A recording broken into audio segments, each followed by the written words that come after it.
Go Okay. for it. All right. We are recording. So, okay. So, some preamble for this middle school course. Dr. Alexander is the keeper of the flame, the overall editor of this middle school course. And so you may see her footprints all over it. So when she asked me to teach this, there are other sections of this course that she is teaching. Other people are teaching it also. And so I'm facilitating sections 84 and 85. And Doretha, I think you're technically the only person in section 85, but I've rolled you over with everybody else. So we're just one big happy family here. And so when Dr. Alexander asked me to teach this, I said, well, yeah, sure. Middle school has been one of my soft spots most of my career. I went to college. I went to UCM. It was CMSU back then, and I was going to be I was bound and determined I was going to be a high school biology teacher. And well, life doesn't work that way.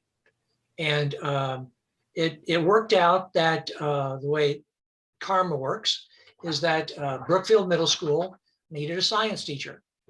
And I was born in Brookfield. I didn't go to school there. My family's kind of from that area. And so had family there, had a place I could stay. We had a trailer out on a farm, kind of a summer type place. And so I got the job, and Dad said, well, you can stay in that trailer.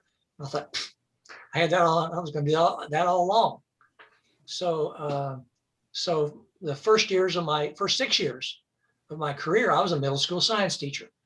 And so I lived out in the country most of the time by myself. And so I was, bringing in, buckets of tadpoles and snakes and fish and turtles and, all the farm boy stuff. I just bring it in and show my kids and loved it. And I've also had a short stint as a middle school principal.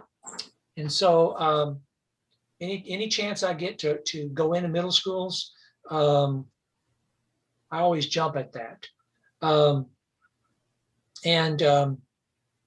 Again, I tell people, I put it maybe in my intro or something like that. I tell people that seventh graders, seventh grade was my favorite grade.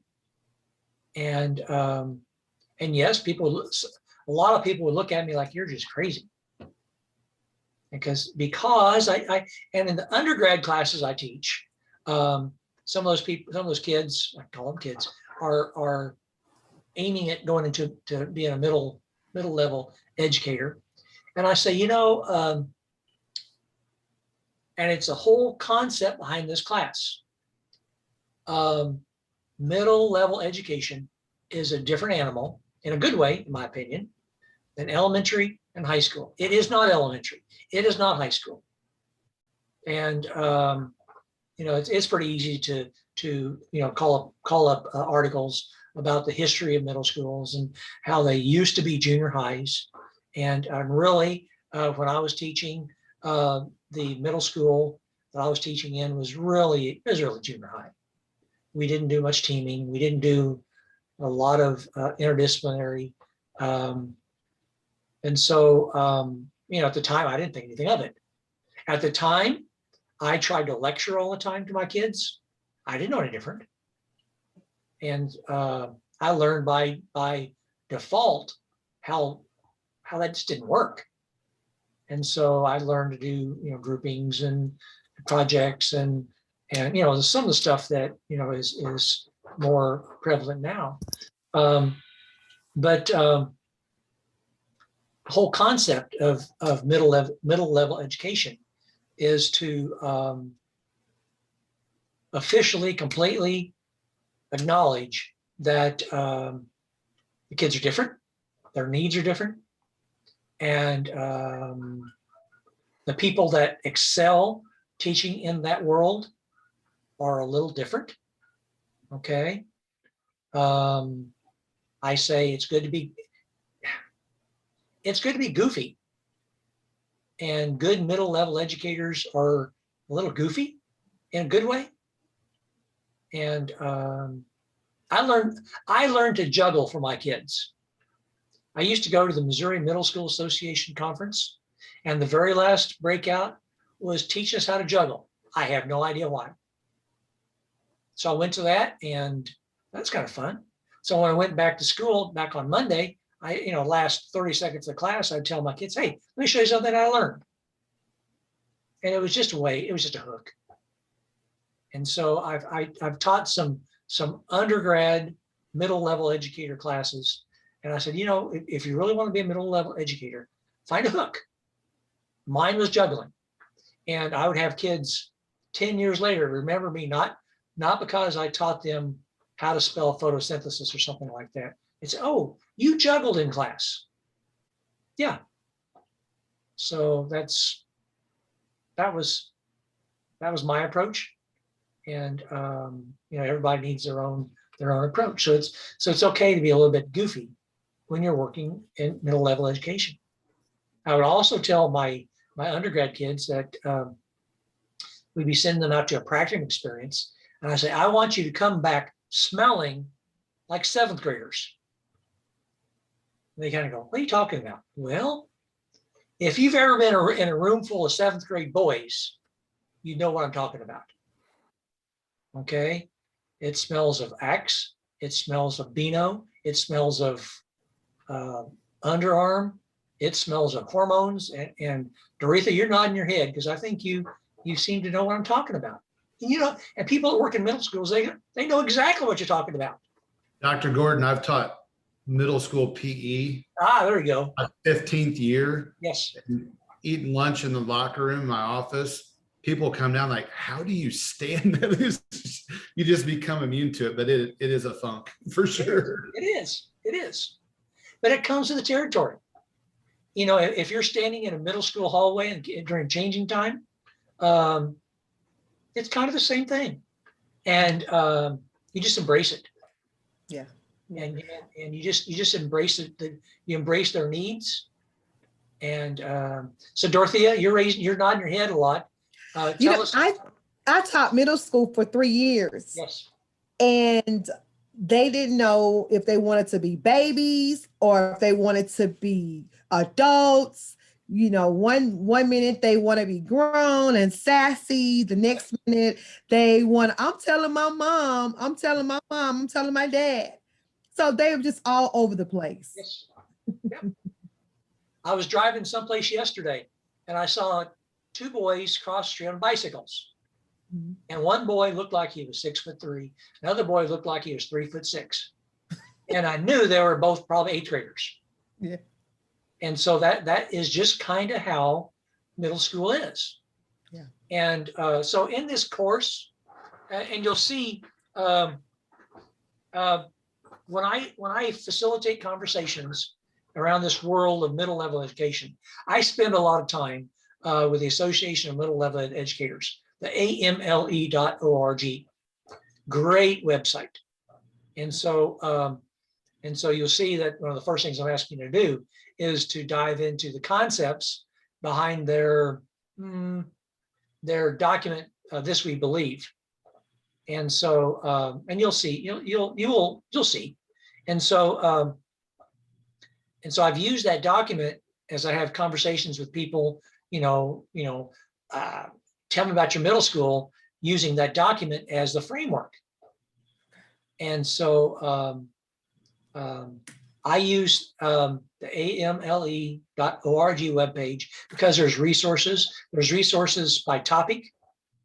And so we will use them off and on during this course. You'll see that, and how I do most of the courses, the first module is open and published. I'll publish the rest of them here in a week or so, because I know you want to get after them. But if I like to be able to make sure that the modules are perfect before I publish them. Okay. And this is the first time I have taught this course. Oh. So I want to get my mind around what you all need, and before because when I publish it and people have submitted assignments, it locks down any further edits that I can do. Okay. So I mean, I know you all want to see all those assignments, and I understand that. You know, I won't wait very long, but I wanted to get the course started before I do that, and because it's hard for me to have everything just picture perfect, you know, last night at midnight, because actually my grades from last spring were due yesterday morning at 10. So we're just like that. And I want to do a good job with this class. And Kemper, I recognize your name too. I've had you in class before. Yeah, I couldn't remember what class it was, but I knew right away when I saw your picture and your name that we Long time ago, I think. Yeah. I probably had hair then. Maybe, yeah. So and so you'll also see, and I've had some people asking questions about this. I mentioned the MPEA performance assessment. Okay. Now, that is, okay, let me back up just a touch. My main world is working in people that are working in the K-12 master's program. If I understand right, you all are working on the K-12 specialist side. Okay. But so I'm a little more ingrained on the master side, and encouraging people to get started with their performance assessment. The Missouri Professors of Educational Assessment, Missouri Professors of Educational Administration is my professional organization, and DESE gave us, bless them, I think it's a good thing, they gave us old professor types the responsibility to create, facilitate, grade the performance assessment. And so along with the Missouri content assessment that you have to do, you have to complete this performance portfolio. Okay. And so the people that I've taught in the master side, I feel very rather confident, because I make them pretty rigorously do some steps in that. I'm not as sure about folks in your program, which is why I asked the question, where are you in this assessment? And I've had people email me saying, I don't know what you're talking about. Okay, I'm good with that. Well, so what it means is that it's designed for, well, one, it's designed that it is a portfolio assessment. It's more of a portfolio than it is an assessment. It's more of a list of prompts that you respond to, that and you get feedback back and forth from your professors on it. So technically it's not an assessment, it's a portfolio. And DESE must be okay with that, because they're letting us do it that way. And that's good. That's good, because it doesn't cost you a lot of money either. So what it means is that I included the full document in the course site, and I encourage you to look through it all and look at the rubrics in there. And so the idea is that as you work your way through the rest of your courses in your program, you will identify one instructional issue in your school, and you will assume a leadership role in addressing it. You will gather data on it. You will get teams together. You will be the cheerleader for the teams. You will drive the bus on one instructional issue in your school. It doesn't have to be rocket science. It doesn't have to be some monumental, huge district-wide concept. It's one instructional problem that you can articulate in your school. Instructional. Now, I've had people say, well, what about moving towards PBIS or something like that? And I say, well, perhaps, because we all know the link between behaviors and instruction and learning. Just make sure that you keep driving it to where it's an instructional issue tied to learning. And we know that if your school has massive student misbehavior, that it does impact instruction and learning. You just have to make sure you very diligently articulate that concept. Okay. A lot of people will use, they want to do more teaming, want to do more peer evaluations in their school, or things like that. It needs to be bigger than just your classroom. It's where you are in the role of a leader, in the role of an administrator. And so you may already know, or you may want to have a conversation with your principal or some colleagues and say, look, I need to pick something. It doesn't have to be any more complicated. It has to be. The rubrics don't say, was this some massive complicated thing? No.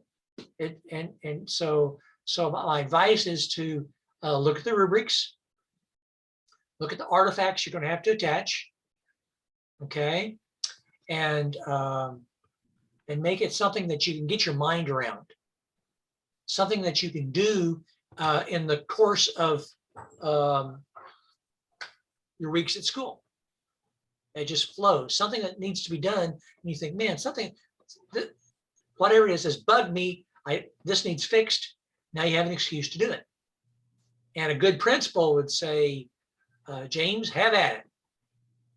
Okay, and just throw. When I was a principal, good teachers, I'd say, hey, you want to dive into that problem? Have at it. Go ahead, James. Just to clarify, this isn't us hypothetically trying to resolve an instructional issue. This is us trying to actually, in real life, yes, resolve. Okay. There is no hypothetical in this. Okay. And when you look at the rubric is written in past tense. Tell what you did. Tell how you led. Tell how you communicated. Reflect on what you learned from this leadership activity. It's not hypothetical at all. So I am hoping that none of you are in the last class of your program. I am hoping, Andy, you're first class. First class? Same. Yep, first class here too. Good. That means you have lots of time, okay? Because this thing would be hard to do in July, okay? No, I'll rephrase that. It'd be impossible to do in July, okay? So you can start on it now, okay? And whether you can get it done in the remaining weeks of May, I doubt it. I mean, it's not worth driving yourself that crazy. But you can talk to your colleagues and your principal and start getting your mind around a project when you return in August, that you might say, hey, to your principal, hey, can I lead this initiative, this piece of building-wide improvement? Can I lead it? And again, when I was a principal, I'd say, man, I was waiting for somebody to do that. And run with it. Just keep me in the loop. And you have to. This project expects you to keep your principal in the loop. But I loved it when I had graduate students that were on my staff. My biggest time was as principal at Warrensburg High School. That was my biggest career piece. And so I had a lot of people in graduate programs. I just tried to find excuses to aim them at things that needed done in the building, because they had new eyes, fresh eyes, energy. I was just swamped, 24/7 as principal. And so I really appreciated it when, I could have somebody else was wanting to dive into something. Okay, go ahead, James. Is resolving an issue on like a departmental level, is that too narrow? For example, within my electives department, we have this class called World Languages and Cultures that's taught between 3 different teachers. And although it's like mostly parallel, if you were to like move a kid's schedule to like switch them between teachers, it's very likely that they would be on like different things at any given time. Is getting like all 3 teachers aligned on, like scope, or I'm sorry, in terms of like Yeah. sequence and how that course gets taught. Would that fall within the parameters of a big enough instructional issue? I would say perhaps. Okay. You're asked to lead a team. Okay. Think lead a team, and is it something that a principal might do? And that answer is yes, because when I was a principal, that was a constant struggle to get all my Bio 1 teachers pulling the same paddle. Okay, and now my struggle was ninth grade physical science. They were not on the same page, and I couldn't get them on the same page. And it was like I mean, they're all good teachers, but they all had different ideas how to approach ninth grade physical science. And it was like, I never got that get addressed. So the answer would be yes. Take a look, and I'll tell people this many times. Look at the rubrics. Okay, start from the rubric, work backwards, and that'll give you a better feel for that. If I was your principal, I'd say go for it. Okay. And if you get 3 or 4 teachers on your team that are willing to dive into that, because you can't force that. You've got to have them willing to nod their head together. Okay. That's not going to work. Teachers are way too independent to be forced as to what they're going to teach when they get in the room with the door closed. So it's yeah. Especially veteran teachers. Oh yeah. Well, I will say this. Some of the teachers that I had that were very vigorous first-year teachers that didn't have their own kids yet. Yeah. Sometimes they'd really hold the line on taking no late work. And I just think, just wait till it's your son or daughter has been fighting a fever the night before and didn't get their homework done. And you just barely got them to school the next day and they're behind on their assignment. Let's see what you think then. So yeah, you know what I mean, Doretha. Yeah. Jen, go ahead. Yeah, so that last class for me is in August. And the last block was the first time that this portfolio ever really got brought up. I've read about it because I know it's at the top of the courses. So I've identified the issue that I want to focus on. Do you think doing it when we get back to school in August is going to give me enough time? Okay, so you're saying that your last class is technically in fall semester at your school. Mm-hmm. Okay. And so, okay, here's the concept. You can't do this project within the constraints of one class. To think about putting a team together and leading a team and all that kind of stuff. Mm-hmm. Because really, most classes, you don't start the class right out. You got a weekend, and then you got to get it done a week before the course ends because the professor needs time to grade everything. Right. You really have 5 weeks. So, that may give you a bellyache for me to answer it that way. But if there's a concept that you can have weave some in May and some in August, you'll have less of a headache. There is a piece that is in place already. Okay. My instructional topic is about math instruction. Okay. And so there is a piece in place. It didn't necessarily come from me, but it fits right into the issue that we're trying to address. Okay. And so there is some data that I can pull from that, but I don't necessarily have a team or any of that in place Well, you could start forming your team here in May. You could Okay. start identifying your problem. You can start laying all your groundwork. Mhm. You can start, well, okay. You can start meeting over coffee over summer with some of your team. Mhm.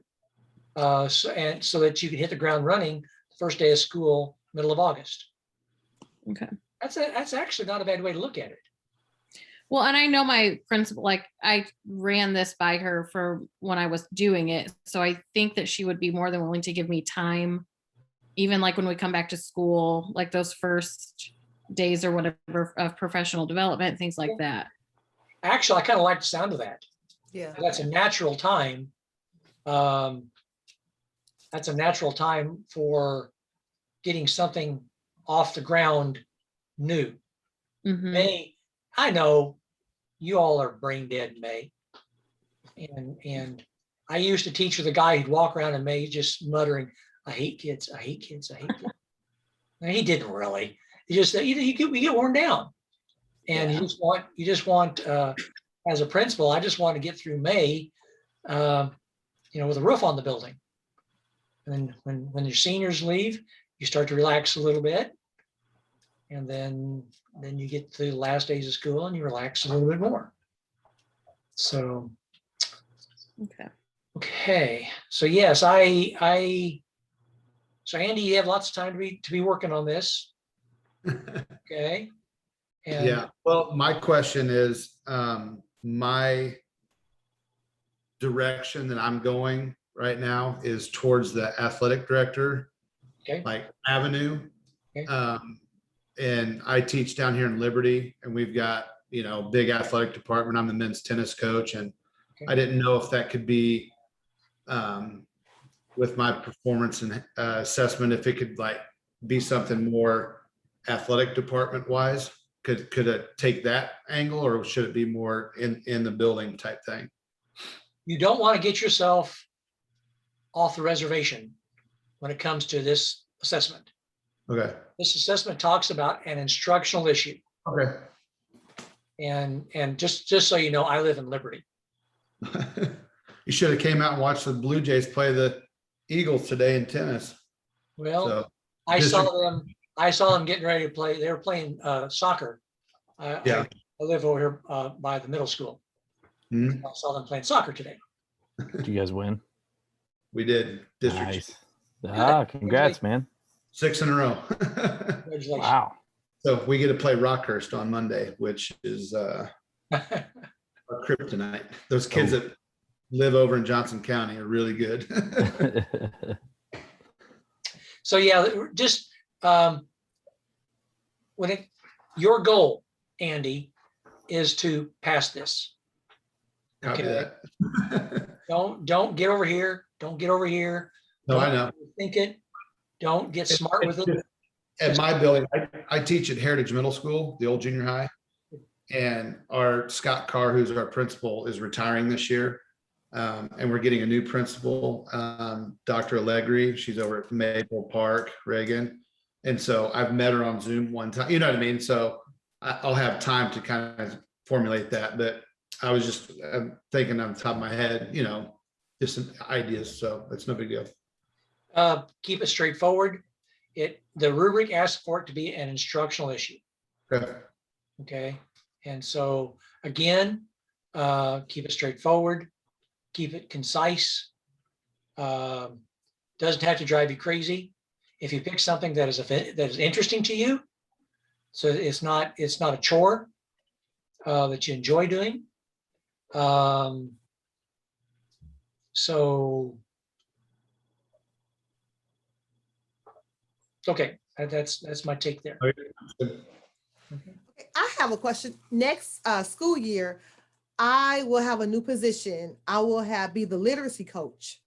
Oh, And so I'm thinking on those terms, I'll speak with my principal tomorrow and get more information on it. And so as I dive into learning the new position, then can I kind of put that in perspective with the,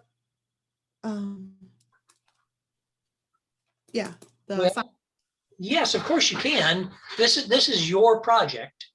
okay, Don't make it complicated if you can help it. okay. And you can see, is there a professional development concept, instructional concept that your new principal would like you as an instructional coach, literacy coach, Uh-huh. to lead? Boom. So your mind is there anyway. Okay, You're just capturing what you're doing anyway. gotcha. Okay. So we're pretty much, I'm designing professional development for the staff. Good. Very good. Okay. Any other questions? Yeah, what would be your recommendation on a timeline as far as identifying a problem? So when I was reading the modules, that's kind of when I first read about it. And so I was kind of panicking, like, oh man, I got to put this in my introduction video and all that stuff. And I've been talking with our admin team about some ideas and things like that in the past. So I've got a pretty good idea, general concept of where I want to go, but what would be your recommendation of solidifying our problem as far as timeline wise? So how many courses are you into in the program, Kemper? This is number 1. This is number 1. So you have some time. And Yeah. so really what you articulate in your introductory video, it can change. Okay. You're not being locked down. Okay. And really, I have found by putting putting a piece of it in the assignment kind of makes people go, oh my. It causes us to think. Yeah. Causes us to think because I didn't know anything else about it before. Yeah. Right. And so you can just say, well, I'm leaning towards this, I'm leaning towards that. That's all you can say right now if you're in your first class. That's perfectly fine. But it's going to force you all to get your brains going. Yes. Okay. And I don't send, well, we'll see. I've had people that say, I only have one more course. This is the first time I've ever heard of this. And I go, well, that's not good. Right. Okay. So Jen's going, I got some work here. Yeah. And so this is, again, this is a portfolio assessment for certification. Okay. And how it works is that you will get it all done and save all your steps. It's in four steps.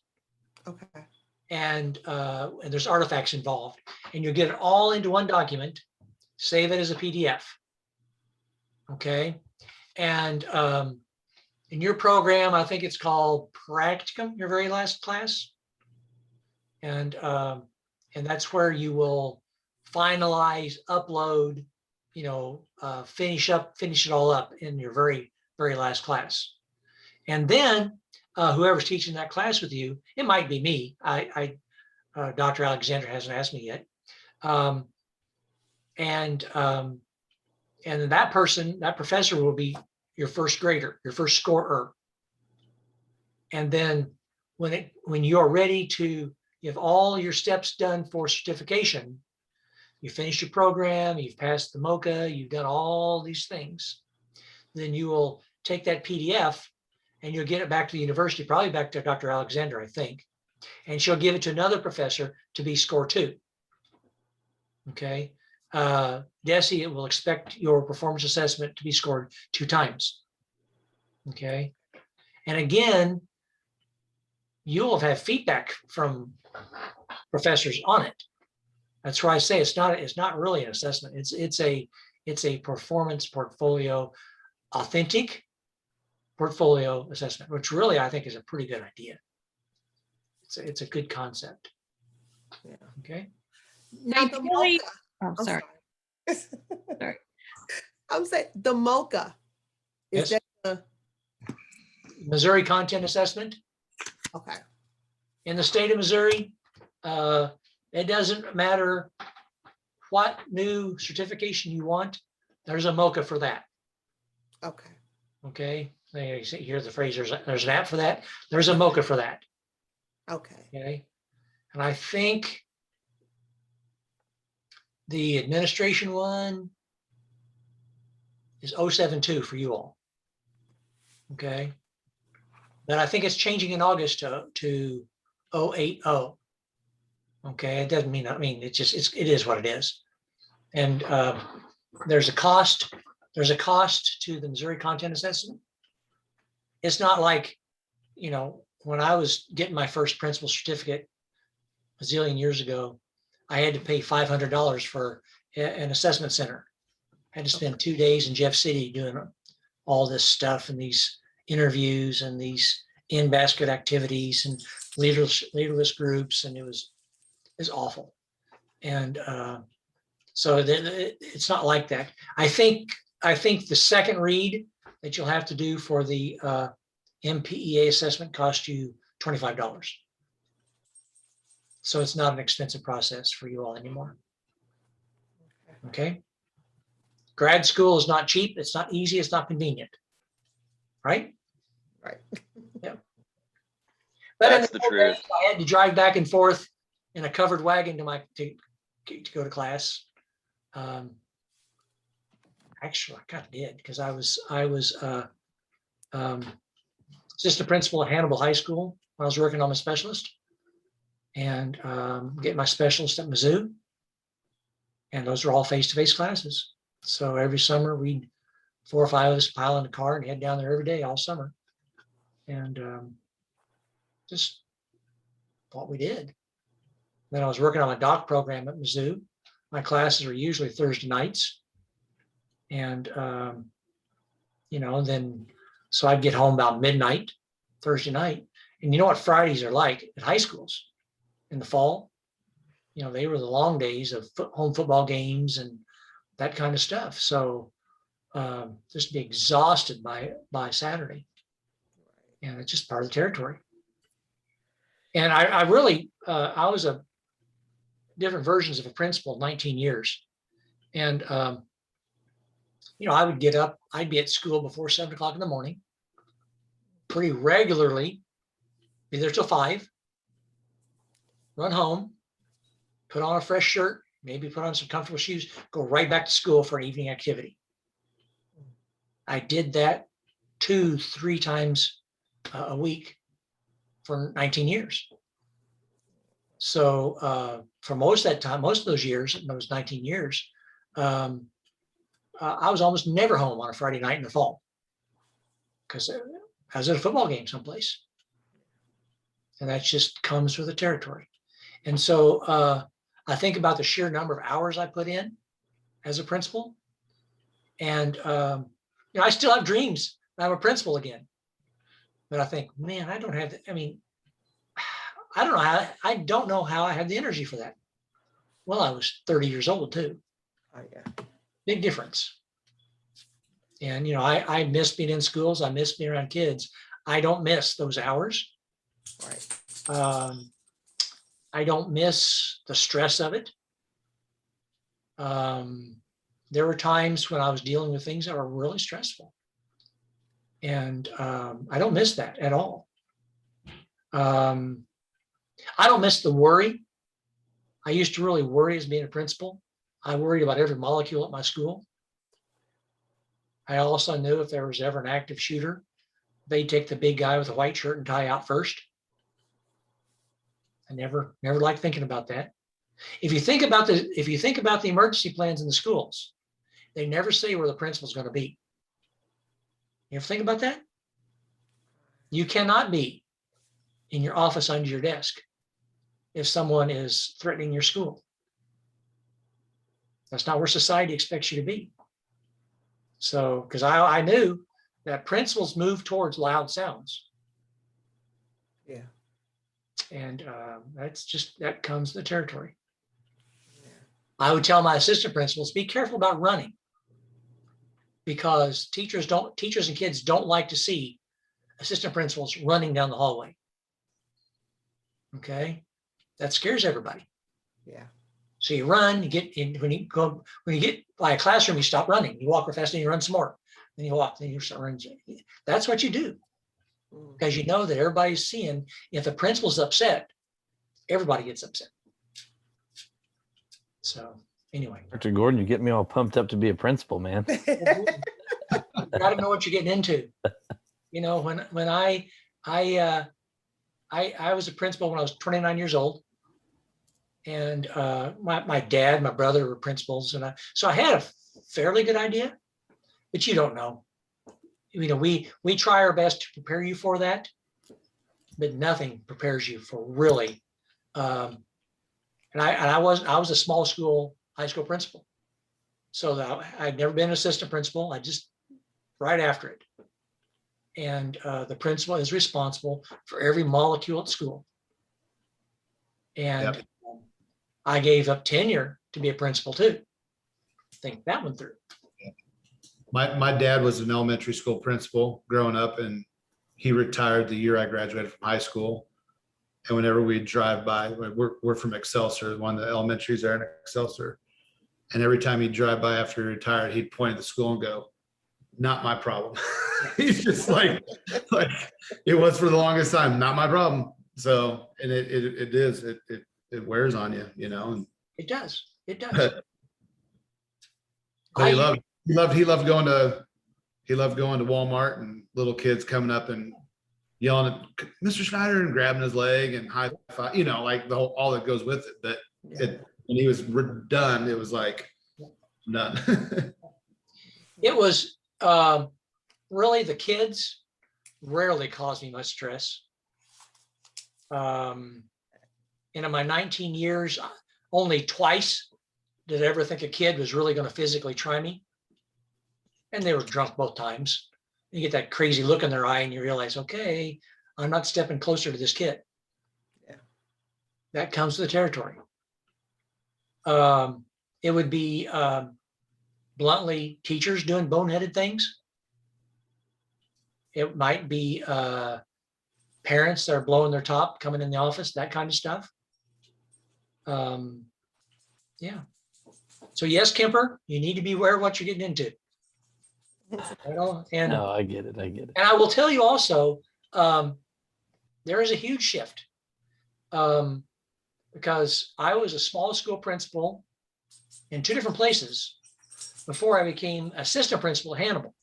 And Hannibal High has about 1,300 kids. It's a big high school, and kind of a rough in places. Okay.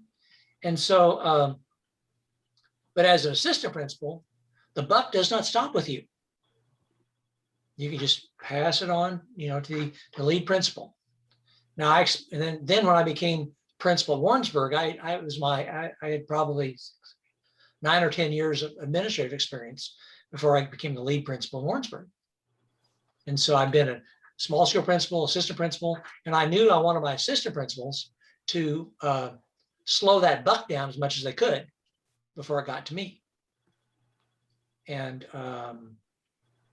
but still, you know, every problem would land on my desk. And I write something called Welcome to Administration, and where middle managers get it from above and below. And it comes with the territory. So anyway, got you all pumped up now. So Quincy, Illinois is my hometown, so I know everything you're talking about with Hannibal. Yes. 20 minutes. But my question about the portfolio. Okay. So going into that last class, how much should I have done? Like a recommendation. The words I use about not going into the last class, polish, finish, and upload. Okay. Yep.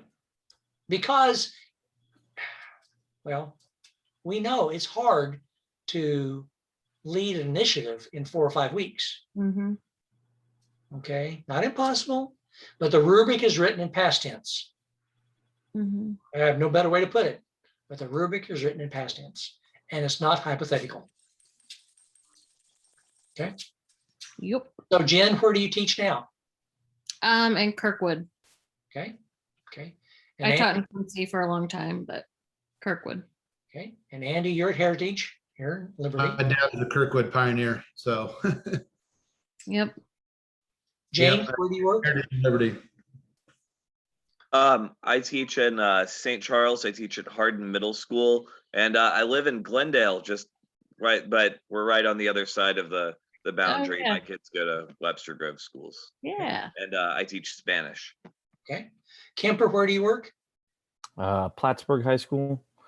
So I teach 2 hours of strength conditioning. I'm the athletic and activities director Okay, for the district. So I know Brookfield. I know your old stomping grounds. yeah, that's right. And Doretha, where do you work? Normandy, Normandy. the Okay, collaborative. Yeah, okay. a lot going on there. Well, what we're seeing here are different worlds, which is good, between Plattsburgh and Normandy. Yes. You know, just very different educational worlds. Yes. But kids are kids. You know, kids are kids.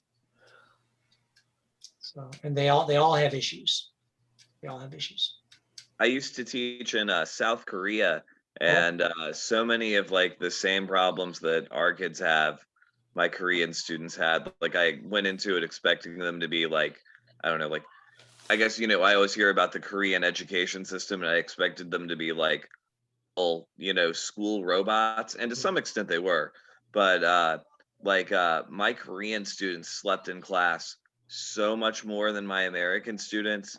I don't know, it's just really interesting to, kind of really see just how much that carries just through that just we're all kind of the same.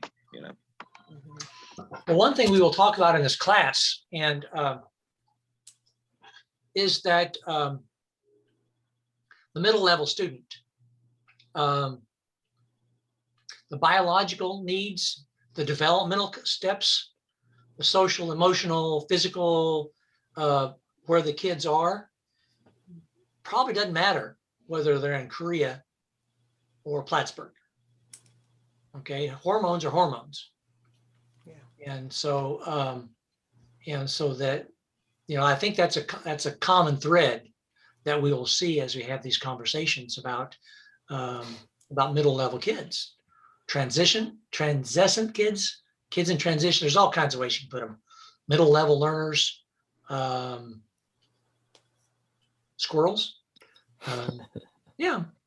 And those of us that have worked in that world, we understand that in a good way. Okay. Because that's just who they are. And they're right. I think it was, 1 minute they act like they're 18. The next minute they act like they're 8. Okay. And some concepts in there I've seen. Every time a kid changes buildings, they take emotional dips. And they go from 5th grade to the 6th grade building. There's an emotional hit. And then a lot of times 9th graders act like middle schoolers all over again. 9th graders a lot of times will act like 6th graders all over again. Because they just go like this through the system. And there's research on that, I'm sure, but it's also something that I've seen. I mean, I've been thinking about this year because I'm in a 6 through 8 building, and looking at next year, like we only have our 8th graders to be the 7th graders right now have only had about 5 months of actual middle school as 6th graders before they got shut down. You know what I mean? Last year. And so this year's 6th graders, all they know is this hybrid model, coming in a couple, you know what I'm saying? So it's like, when we come back next year, we're gonna have a 6th grade group that knows nothing about middle school, a 7th grade group that doesn't know what actual middle school is like, you know what I mean? It's just, Yeah, yeah. it's kind of weird, because you kind of learn as you go, 6 to 7, 7 to 8, and it's just gonna be a bunch of kids like, the first time a bell goes off at Heritage Middle School, our kids are gonna go, what? Because we haven't had bells all year. There's like, what was that? Because we're all on different schedules, because Yeah. cohorting and that whole thing. So it's gonna be weird. I mean, this year was weird, and it's just gonna be a lot of learning new next year too. So I will have kids on campus at Northwest, 18-year-olds that are on campus for the first time. And a lot of them have been from districts that have been locked down most of, James, most of their senior year. And they're going into teacher ed classes. yeah, We're gonna have an academic dip in all grade levels. Yeah, definitely. I said the same thing. Just gonna my daughter will be one of those on campus next year be- okay. as an 18-year-old. Yeah. So That's just because, I have a class I just finished teaching up there. And I'd have half the class in front of me, half on Zoom. It's a terrible way to teach. Yeah. Awful. You get the best of neither world, Right. and trying to yell at Zoom through a mask, and it's awful. And so, but I just say we kept the wheels turning. Yeah. And then, when I complain about wearing a mask, my daughter is a 2nd-grade teacher in Olathe. She wore you all know, she wore the mask all day long, All day. Yeah. all day. You wear it. And I think, how in the world? Because I'm claustrophobic an hour wearing it.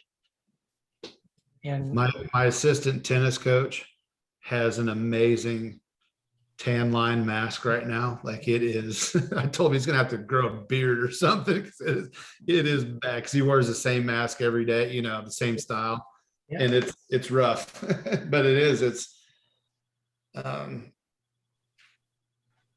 yeah. our whole country is going to be that way. Yeah. Yeah. So, We've been I am in the kindergarten center, and we've been in school since September.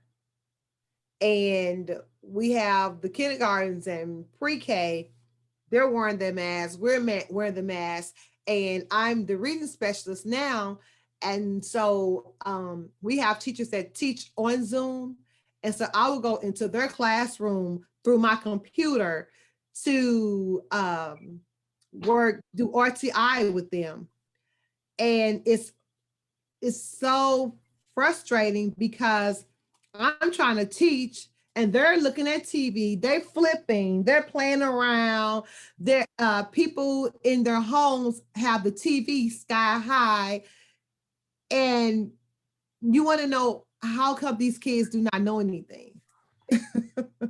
One of my kids was getting services from a reading specialist, and I was lucky enough to take the CARES Act leave at the beginning of the year when my kids were fully virtual, and I had to straight up just like sit with my kid to do the reading stuff, because I mean, it's crazy. And with my middle schoolers, when I watch their screens through Go Guardian, I have kids that will say a key for a roll, and then like they're gone, and they're going idle, and it's real frustrating. So yeah, I feel you. I'm with you there. Yeah. well, what I'll do, I'll stop recording, start winding this down. Thank you for being guinea pigs, so I could hit this recording and put it back in the course site. And any of these, and we'll probably do another Zoom too. I mean, this is kind of like my office hours, and so I'll probably do another one. And I'm always the last person to close out Zoom. So if you have a question that's just pertains to you, you can just outwait everybody else until they're gone. So okay. Yeah, any questions for the whole class? Yeah, maybe someone in here can answer this and maybe not. using Canvas on your phone. I tried to log in today and couldn't get logged in with my credentials. Is there a trick to that, or has anybody had any experience with that? I don't have, Works fine for me. Okay. I'll just play around with it. I'll figure it out. Yeah, I haven't tried it. I've got on my iPad I use through school, so I've on my computer and iPad, but I've just on my computer through for the Okay. North stuff. Okay. All right. Yeah, I'll just play around with it then. I'm kind of curious to know what everyone's hook is for engaging their students. I know. So Dr. Gordon is a juggler. What do the rest of you guys do? Like, how do you rope them in? I've got some card tricks that I bust out every now and then. And Are you going to bust them out on the next Zoom? we'll see. I don't know how they carry over digitally, but Okay. the I would wow love to hear factor is when we're so yeah. I don't know. Maybe I throw a knock knock joke every now and then, but now that I said that, you're gonna ask, and I don't even have one on my head. So I'll be prepared next Zoom call.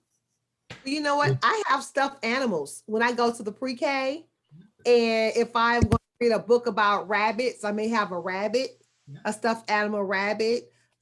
When I was reading them story about snow, I had a snowman. Oh, that's awesome.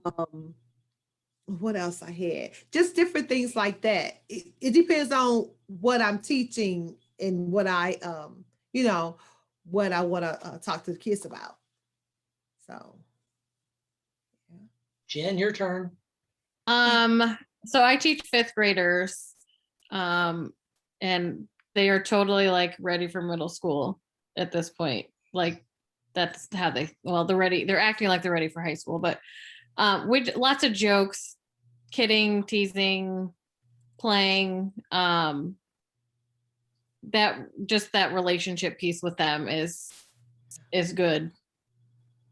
So I don't have any crazy tricks that I pull out of my bag. Just We were in our tennis match today, and we have 6 courts, and we're playing. There's lots of people there and stuff, and I got done talking to one of my kids at changeover, and I came over and I went to shut the door, the gate that the court was at, and like how the gate locks where the thing comes down, like locks in the gate.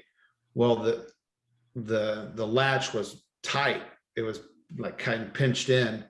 And so I opened it up and I grabbed that latch, that metal latch, and I just pried it open a little bit wider, just so it'll latch.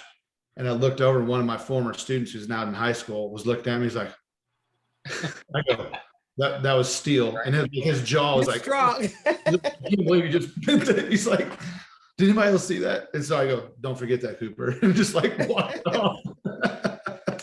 It was, just pulling it open. He's like, oh my gosh, Coach Steiner just bent that metal. Little does he know he could probably do the same thing, but it was the optics of how strong I am, I guess. Right. I was walking it, Oh, visiting. I do a lot of like music in my class. I play guitar and piano, so I have like a guitar in my room. And one of the ideas that I lifted from my kids' teachers was their music teacher would do like a call and response for roll call. And so I do that with my 8th graders in Spanish 1. And like they're really accustomed to it, where if like I'm not playing guitar for roll call, it feels weird now. And I also did a Pets in the Classroom grant this year, and we got a pet fish, and we all like voted on its name. His name is Guapo, which means good looking in Spanish, because he's like a very pretty fish. And yeah, I've had a lot of luck. And then my other question for everyone is, how do you politely tell a kid that their nose is sticking out of their mask? I'm curious to know, do you guys have like a phrase? Yeah. Do you do? No, we like cover your nose and mouth. Okay. Just give him a little. Yeah. Like, I have students that I do that too, and they don't notice. And so normally now I sing, "Who let the nose out? Nose, nose, nose." And then they're like, oh, they're like, yeah, so. Right. Okay, yeah. Oh, you're talking about the classroom and not Walmart. Yeah, right. Can't. Oh, the teacher and me. I have so much trouble not